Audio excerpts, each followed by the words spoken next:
Hi friends, R4iലേക്ക് എല്ലാവർക്കും സ്വാഗതം. ട്രംപിന്റെ ട്രേഡ് താരിഫുമായി ബന്ധപ്പെട്ട് ഗ്ലോബൽ മാർക്കറ്റിൽ മൊത്തത്തിൽ രൂപം കൊള്ളുന്ന ആ ഒരു അനിശ്ചിതത്വം അത് ഇന്ത്യൻ വിപണിയിലും പ്രതിഫലിച്ചതായിട്ട് നമുക്ക് കാണാം. US പ്രസിഡന്റ് ഡൊണാൾഡ് ട്രംപ് കഴിഞ്ഞ ദിവസം അനൗൺസ് ചെയ്തത് 30% താരിഫ് യൂറോപ്യൻ യൂണിയന്റെ മേൽ ചുമത്തുമെന്നാണ്. അവര് ഓഗസ്റ്റ് 1 മുമ്പായിട്ട് ഒരു ട്രേഡ് ഡീലിലേക്ക് വന്നിട്ടില്ലെങ്കിൽ, അതേപോലെ തന്നെ മെക്സിക്കോയുടെ മേലും ഇതേപോലെയുള്ള 30% താരിഫ് ഏർപ്പെടുത്തുമെന്നുള്ള ഒരു ഭീഷണിയും അദ്ദേഹം ഉണ്ടായി. അതിന്റെ അടിസ്ഥാനത്തിൽ ഗ്ലോബൽ മാർക്കറ്റിലൊക്കെ ഒരു അൺസർട്ടനിറ്റി ഉണ്ടായി. അത് ഇപ്പോൾ US ഫ്യൂച്ചേഴ്സിൽ നമുക്കത് കാണാൻ കഴിയും. അപ്പോൾ ഇത്തരത്തിലുള്ള മാർക്കറ്റ് അൺസർട്ടനിറ്റി നമ്മുടെ മാർക്കറ്റിലും ഒരു വീക്ക് സെന്റിമെന്റ്സ് സൃഷ്ടിച്ചുകൊണ്ടേയിരിക്കുകയാണ്. അപ്പോൾ ഇതിൻ്റെയൊക്കെ ഒരു അടിസ്ഥാനത്തിൽ ഗ്ലോബൽ ഇൻവെസ്റ്റേഴ്സ് കൂടുതലായിട്ട് അവർ സേഫ് ഹെവൺ ആയിട്ടുള്ള ഇൻവെസ്റ്റ്മെന്റ് തേടി പോകുന്ന കാഴ്ചയാണ് കാണുന്നത്. ഇപ്പോൾ ബിറ്റ് കോയിൻ നമുക്ക് കാണാൻ കഴിയും, അത് $1,21,000 എന്നുള്ള ലെവലിലേക്ക് എത്തിയിരിക്കുകയാണ്. ഇപ്പോൾ കഴിഞ്ഞ 5 ട്രേഡിംഗ് ഡേയിൽ ഏകദേശം 10% ഒരു അപ്സൈഡ് മൂവാണ് ബിറ്റ് കോയിനിൽ ഉണ്ടായിട്ടുള്ളത്. ബിറ്റ് കോയിൻ പൊതുവെ ട്രംപ് അഡ്മിനിസ്ട്രേഷൻ അതിന് അനുകൂലമായ നിലപാടെടുക്കുന്നതുകൊണ്ടും ബിറ്റ് കോയിനെ ബേസ് ചെയ്തുകൊണ്ടുള്ള ETF വരെ മാർക്കറ്റിൽ വരികയുണ്ടായി. അതേപോലെ തന്നെ ഇൻട്രസ്റ്റ് റേറ്റ് കുറഞ്ഞത് കാരണം കൂടുതൽ ഫണ്ട് ബിറ്റ് കോയിനിലേക്ക് ട്രാൻസ്ഫർ ചെയ്യാൻ ഇൻവെസ്റ്റേഴ്സിന് കഴിയുന്നുണ്ട്. അതുകൂടാതെ $ഡോളർ വീക്ക് ആയിക്കൊണ്ടിരിക്കുന്നതും പൊതുവെ ബിറ്റ് കോയിന് അനുകൂലമായ ഒരു ട്രെൻഡ് സൃഷ്ടിച്ചിരിക്കുകയാണ്. ഇതുകൂടാതെയാണ് കഴിഞ്ഞ ആഴ്ച വന്ന മറ്റൊരു വാർത്ത, എമിറേറ്റ്സ് എയർലൈൻസ് UAEയുടെ അവർ ഫ്ലൈറ്റ് ടിക്കറ്റിന് വേണ്ടി ക്രിപ്റ്റോ കറൻസി പരിഗണിക്കും എന്ന ഒരു വാർത്തയുണ്ടായിരുന്നു. അപ്പോൾ ഈ രീതിയിൽ ക്രിപ്റ്റോ കറൻസികൾ, എസ്പെഷ്യലി ബിറ്റ് കോയിനൊക്കെ കൂടുതൽ സാമൂഹിക അംഗീകാരം നേടുന്ന ഒരു അവസ്ഥയിലേക്ക് വന്നുകൊണ്ടേയിരിക്കുകയാണ്. ഇപ്പോൾ ട്രംപിൻ്റെ ഈ താരിഫ് റിലേറ്റഡ് ആയിട്ടുള്ള അൺസർട്ടനിറ്റി സൃഷ്ടിച്ചിട്ടുള്ള ആ ഒരു അങ്കാലാപ്പിൽ കൂടുതൽ സേഫ് ആയിട്ടുള്ള ഇത്തരം ഹെവണിലേക്ക് ഇൻവെസ്റ്റേഴ്സ് പോകുന്നതുകൊണ്ടാണ് നമ്മുടെ ഫോറിൻ ഇൻവെസ്റ്റേഴ്സിൻ്റെ ഫ്ലോ ഇന്ത്യയിലേക്ക് വരാത്തത്. ഇപ്പോൾ ഗോൾഡ് പ്രൈസിലും ഇതേപോലെ ഒരു ജമ്പ് നമുക്ക് കാണാൻ കഴിയും. കഴിഞ്ഞ 5 ട്രേഡിംഗ് ഡേയിൽ ഏകദേശം 1% കൂടുതൽ ഗോൾഡ് ജമ്പ് ചെയ്തിരുന്നു. 3500 അതിൻ്റെ ഓൾ ടൈം ഹൈ ആയിട്ടുള്ള ആ ഒരു ഗ്ലോബൽ പ്രൈസിലേക്ക് അത് പോകുന്ന ലക്ഷണമാണ് നമ്മൾ കാണുന്നത്. അപ്പോൾ ഇന്ന് നിഫ്റ്റി 50 ബെഞ്ച് മാർക്ക് ഡൗൺ ആയെങ്കിലും അവിടെ മിഡ് ക്യാപ്പും അതേപോലെ സ്മോൾ ക്യാപ്പും ആ രീതിയിൽ ഡൗൺ ആയിട്ടില്ലായിരുന്നു. അവിടെ നല്ലൊരു ബൈങ് ഇന്ന് ദൃശ്യമാണ്. ഇപ്പോൾ പ്രധാനമായിട്ടും നമ്മുടെ മാർക്കറ്റിനെ ഡ്രാഗ് ഡൗൺ ചെയ്യുന്നത് IT സെഗ്മെന്റ് ആണെന്ന് നമുക്ക് കൃത്യമായിട്ട് മനസ്സിലാക്കാൻ കഴിയും.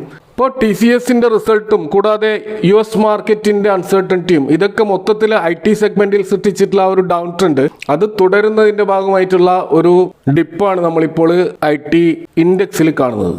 അപ്പോൾ ഇന്നത്തെ മാർക്കറ്റ് അവറിന് ശേഷം വന്ന CPI ഇൻഫ്ലേഷൻ ഡാറ്റ ഇന്ത്യൻ മാർക്കറ്റിനെ സംബന്ധിച്ചിടത്തോളം വളരെയധികം പോസിറ്റീവാണ്. 2.1% എന്നുള്ള കഴിഞ്ഞ 6 വർഷത്തെ ഏറ്റവും ലോ ആയിട്ടുള്ള ഒരു ഇൻഫ്ലേഷൻ ഡാറ്റയാണ് നമ്മൾ കാണുന്നത്. അപ്പോൾ ഇത് കഴിഞ്ഞ 5 കൺസിക്യൂട്ടീവ് മന്തിലാണ് ഈ രീതിയിൽ RBIയുടെ ആ ഒരു മീഡിയം ടേം ടാർഗറ്റ് ആയിട്ടുള്ള 4% താഴെ ഇൻഫ്ലേഷൻ ഡാറ്റ വരുന്നത്. അപ്പോൾ സെൻട്രൽ ബാങ്കിന്റെ ആ ഒരു അപ്പർ ലിമിറ്റ് ആയിട്ടുള്ള 6% താഴെ ഇതിപ്പോൾ 8 കൺസിക്യൂട്ടീവ് മന്തിൽ വന്നിരിക്കുകയാണ്. അപ്പോൾ നമുക്ക് കഴിഞ്ഞ മാസങ്ങളിലുള്ള ഇൻഫ്ലേഷൻ ഡാറ്റ നോക്കിക്കഴിഞ്ഞാൽ കാണാൻ കഴിയും. ജൂൺ മാസം അത് ഈ വർഷം ഫെബ്രുവരി മാസം, ഈ വർഷം ജനുവരിയിലെ ഡാറ്റ 4.3 ആയിരുന്നു, മാർച്ചിലേത് 3.6ഉം, ഏപ്രിലെ 3.3ഉം, മെയ്യിലേത് 3.16ഉം, ജൂണിലേത് 2.82ഉം, ഇപ്പോൾ ഏറ്റവും ഒടുവിൽ വന്നിട്ടുള്ള ഈ ഡാറ്റ 2.10ഉമാണെന്ന് കാണാൻ കഴിയും. അപ്പോൾ 3 മാസത്തെ ആ ഒരു ക്വാർട്ടർ ആവറേജ് 2.7% ആണ്. ഇത് RBIയുടെ ഫോർകാസ്റ്റിംഗ് ആയിട്ടുള്ള 2.9%-നേക്കാൾ താഴെയാണെന്ന് കാണാം. അപ്പോൾ RBIയുടെ ആ ഒരു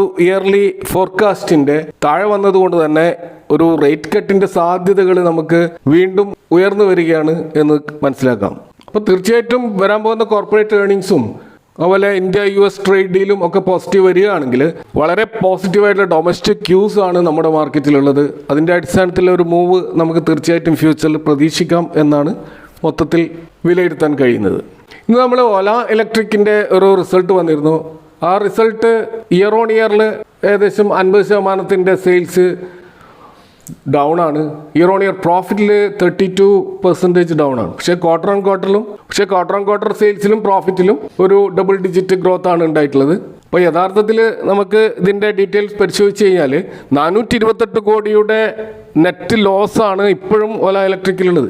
കഴിഞ്ഞ എത്രയോ ക്വാർട്ടറിൽ ഇത് ലോസിൽ തന്നെയാണ് പോയിക്കൊണ്ടിരിക്കുന്നത്. ഇപ്പോൾ കഴിഞ്ഞ ക്വാർട്ടറിൽ അത് 870 കോടിയുടെ ലോസായിരുന്നു. പക്ഷെ ഇവിടെ ഒരു പോസിറ്റീവായിട്ടുള്ളൊരു കാര്യം സംഭവിച്ചത് ആ 870 കോടിയിൽ നിന്നും 428 കോടിയായിട്ട് നഷ്ടം കുറച്ചു എന്നുള്ളതാണ്. അപ്പോൾ ഇതിൻ്റെ അടിസ്ഥാനത്തിൽ കമ്പനി ചില ഗൈഡൻസുകൾ പറഞ്ഞിട്ടുണ്ട്. അതിൻ്റെ അടിസ്ഥാനത്തിൽ ഇതൊരു ടേൺ അറൗണ്ട് ക്വാർട്ടർ ആണെന്നും ഇനിയുള്ള കാലം കമ്പനി പ്രോഫിറ്റിലേക്ക് വരുമെന്നും കൂടുതൽ ഓപ്പറേഷണൽ ഗെയിൻസ് കമ്പനി ഉണ്ടാക്കിയിട്ടുണ്ടെന്നും ഡിമാൻഡ് വർദ്ധിച്ചുകൊണ്ടേയിരിക്കുകയാണെന്നും ആ രീതിയിലുള്ള വളരെ പോസിറ്റീവായിട്ടുള്ള ഒരു ഗൈഡൻസ് വന്നതുകൊണ്ടാണ് ഇന്ന് നമുക്ക് ഒല ഇലക്ട്രിക്കിൽ വലിയൊരു റാലി കാണാൻ കഴിഞ്ഞത്. അതുപോലെ ഇന്ന് ലിസ്റ്റ് ചെയ്ത ട്രാവൽ ഫുഡ് സർവീസസിന്റെ ലിസ്റ്റിംഗ് വളരെ ന്യൂട്രൽ ആയിട്ടുള്ള ഒരു ലിസ്റ്റിംഗ് ആയിരുന്നു. വെറും 2% ഒരു ഗെയിൻ മാത്രമാണ് അത് നേടിയത്.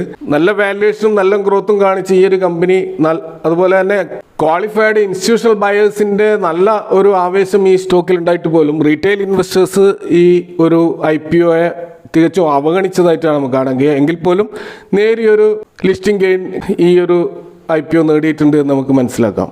മറ്റൊരു കാര്യം നമുക്ക് കാണാൻ മോട്ടിലാൽ ഒസ്വാൾ എന്ന് പറയുന്ന ബ്രോക്കറേജ് ഹൗസ് അവരുടെ ആ ഒരു പോർട്ട്ഫോളിയോയിൽ വന്നിട്ടുള്ള ചില ചേഞ്ചസ് ആണ്. പ്രത്യേകിച്ച് നിലവിൽ മാറിക്കൊണ്ടിരിക്കുന്ന സാഹചര്യത്തിൽ, പ്രത്യേകിച്ച് 2025 വർഷം ജിയോഗ്രഫിക്കൽ ടെൻഷൻസും ഗ്ലോബൽ ട്രേഡ് വാറും ഒക്കെ നിലയുന്ന ആ ഒരു അന്തരീക്ഷത്തിൽ വലിയൊരു വളറ്റിലിറ്റിയാണ് മാർക്കറ്റ് ഉണ്ടായിട്ടുള്ളത് എന്നാണ് അവർ വിലയിരുത്തുന്നത്. അതിന്റെ ഭാഗമായിട്ട് അമേരിക്കയുടെ S&P 500 50% അപ്സൈഡ് ആയിരുന്നു. അതേപോലെ ഇന്ത്യ വിക്സും 20% കൂടുതൽ പോയിരുന്നു. ആ വളറ്റിലിറ്റി അത്രമാത്രം ഭയാനകമായിരുന്നു എന്നാണ് അവരുടെ വിലയിരുത്തൽ. അപ്പോൾ ഇത്തരം വെല്ലുവിളികൾ ഉണ്ടായിരുന്നെങ്കിലും ഗ്ലോബൽ ഈക്വിറ്റീസ് മാർക്കറ്റ് അതിനെയൊക്കെ അതിജീവിച്ചുകൊണ്ട് അല്ലെങ്കിൽ അതിനെ പ്രതിരോധിച്ചുകൊണ്ട് മുന്നോട്ട് വരികയാണെന്നാണ് ഈ ബ്രോക്കറേജിന്റെ ഒരു ഒബ്സർവേഷൻ. ഇന്ത്യയിൽ ഇപ്പോൾ ഒരു ഏർണിങ്സ് റിക്കവറിയുടെ ഒരു സീസൺ ആണെന്നും അതുകൊണ്ട് തന്നെ ചില ചേഞ്ചസ് അവർ പോർട്ട്ഫോളിയോയിൽ വരുത്തുന്നതിന്റെ ഭാഗമായിട്ട് അവർ സജസ്റ്റ് ചെയ്യുന്ന ലാർജ് ക്യാപ് സ്റ്റോക്ക് നോക്കുകയാണെങ്കിൽ ICICI bank, Bharti Airtel, Larsen and Toubro, Kotak Mahindra bank, Mahindra and Mahindra, Titan, BEL, UltraTech, Macrotech, Indian Hotels, Tech Mahindra പോലെയുള്ള സ്റ്റോക്കുകൾ ലാർജ് ക്യാപ്പിൽ അവരൊരു സ്റ്റോക്ക് ഐഡിയ എന്ന രീതിയിൽ പങ്കുവെക്കുന്നുണ്ട്. ഇനി സ്മോൾ ക്യാപ് സെഗ്മെന്റിലേക്ക് വന്നു കഴിഞ്ഞാൽ അവിടെ Dixon technologies, UTI AMC, Suzlon energy, SRF, Jindal stainless, Coforge, Page industries, Kaynes tech, Niva Bupa, Supreme industries പോലെയുള്ള സ്റ്റോക്കുകളാണ് അവരൊരു സ്റ്റോക്ക് ഐഡിയ എന്ന നിലയിൽ സ്മോൾ ക്യാപ് മിഡ് ക്യാപ് സെഗ്മെന്റിൽ പങ്കുവെക്കുന്നത്. മറ്റൊരു പ്രധാനപ്പെട്ട ഒരു സ്റ്റോക്ക് റിലേറ്റഡ് ആയിട്ടുള്ള ഒരു വാർത്ത നമ്മൾ കാണുന്നത് TFCI എന്ന് പറയുന്ന സ്റ്റോക്കുമായി ബന്ധപ്പെട്ടാണ്. Tourism finance corporation of India അവരൊരു സ്റ്റോക്ക് സ്പ്ലിറ്റ് പ്രഖ്യാപിച്ചിരുന്നു. 5:1 എന്നുള്ള ഒരു സ്പ്ലിറ്റിൽ ഒരു ഷെയർ ഹോൾഡ് ചെയ്യുന്നവർക്ക് 5 ഷെയർസ് കൊടുക്കുന്ന രീതിയിലുള്ള ഒരു സ്പ്ലിറ്റ് ആണത്. നിലവിൽ ഈ സ്റ്റോക്കിന്റെ പ്രൈസ് 291 എന്ന ലെവൽ വന്നതായിട്ട് കാണാം. കഴിഞ്ഞ ഒരു മാസമായിട്ട് 32% അപ്സൈഡ് ഈ സ്റ്റോക്ക് പോയിട്ടുണ്ട്. സ്റ്റോക്ക് സ്പ്ലിറ്റിന്റെ റെക്കോർഡ് ഡേറ്റ് ഇനിയും അനൗൺസ് ചെയ്യപ്പെട്ടില്ല. അത് ഷെയർ ഹോൾഡേഴ്സ് അപ്രൂവലിന് ശേഷം മാത്രമേ അനൗൺസ് ചെയ്യപ്പെടുകയുള്ളൂ. ഈ സ്റ്റോക്കിന്റെ പുതിയ റിസൾട്ടും വന്നിട്ടില്ല. കഴിഞ്ഞ ക്വാർട്ടറിലെ റിസൾട്ട് മോശമല്ലാത്ത രീതിയിലായിരുന്നു വന്നിരുന്നത്. അത് ഇയർ ഓൺ ഇയർ സെയിൽസിൽ 12%, പ്രോഫിറ്റിൽ 48% ഒരു വർധനമൊക്കെ കാണിച്ചിരുന്നു. ഹിസ്റ്റോറിക്കലി ഒരു സെയിൽസ് ഗ്രോത്തും പ്രോഫിറ്റ് ഗ്രോത്തും അത്രത്തോളം ഇംപ്രസീവ് അല്ലാത്ത ഒരു സ്റ്റോക്കാണിത്. കൂടാതെ ഇതിന്റെ പ്രൊമോട്ടർ ഹോൾഡിംഗ് വെറും 3 മാത്രമേ നമ്മൾ കാണുകയുള്ളൂ. കൂടാതെ ഡൊമസ്റ്റിക് ഇൻസ്റ്റിറ്റ്യൂഷണൽ ഇൻവെസ്റ്റേഴ്സ് 0 ആണ് ഈ സ്റ്റോക്കിൽ. ഇപ്പോൾ വളരെയധികം റിസ്കി ആയിട്ട് ഫീൽ ചെയ്യുന്ന ഒരു സ്റ്റോക്കാണിത്. പക്ഷേ കഴിഞ്ഞ ക്വാർട്ടറിൽ ഉണ്ടായിട്ടുള്ള ഒരു ജമ്പ് അത് ഈ സ്റ്റോക്കിൽ ഒരു പോസിറ്റീവ് മൊമെന്റം സൃഷ്ടിച്ചിരുന്നു. ടൂറിസം സെഗ്മെന്റിൽ ഫൈനാൻസ് ചെയ്യുന്ന ഒരു കമ്പനി എന്നുള്ള നിലക്ക് ഫ്യൂച്ചർ ഗ്രോത്ത് പൊട്ടൻഷ്യൽ വളരെ പോസിറ്റീവായിട്ട് കാണുന്നുണ്ടെങ്കിലും തീർച്ചയായിട്ടും നമ്മൾ ഇൻവെസ്റ്റ് ചെയ്യുമ്പോൾ കൃത്യമായ സ്റ്റോപ്പ് ലോസ് വെച്ചുകൊണ്ട് മാത്രം ഇൻവെസ്റ്റ് ചെയ്യേണ്ട ഒരു സ്റ്റോക്കായിട്ടാണ് ഫീൽ ചെയ്യുന്നത്. കാരണം ഇതിൻ്റെ ഹിസ്റ്റോറിക്കൽ പെർഫോമൻസ് വളരെ പുവറാണ്. ഇതൊക്കെയാണ് ഇന്നത്തെ മാർക്കറ്റുമായി ബന്ധപ്പെട്ട് പങ്കുവെക്കാനുള്ളത്. ഈ വിഷയങ്ങളുമായി ബന്ധപ്പെട്ട് നിങ്ങളുടെ അഭിപ്രായങ്ങൾ കമൻറ്റുകൾ അറിയിക്കുക. Thank for watching. See you next time with another video.